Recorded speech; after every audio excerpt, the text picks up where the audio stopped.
سب سے پہلے تو میں تمام دیکھنے والوں کو، تمام مسلمانوں کو جو پاکستان میں ہیں، پاکستان سے باہر ہیں،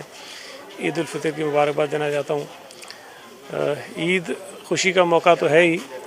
لیکن عید کے دن ہمیں ان لوگوں کو ضرور یاد رکھنا چاہیے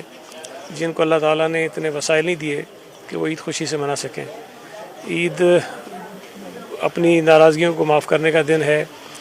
دلوں سے کدورتیں نکالنے کا دن ہے،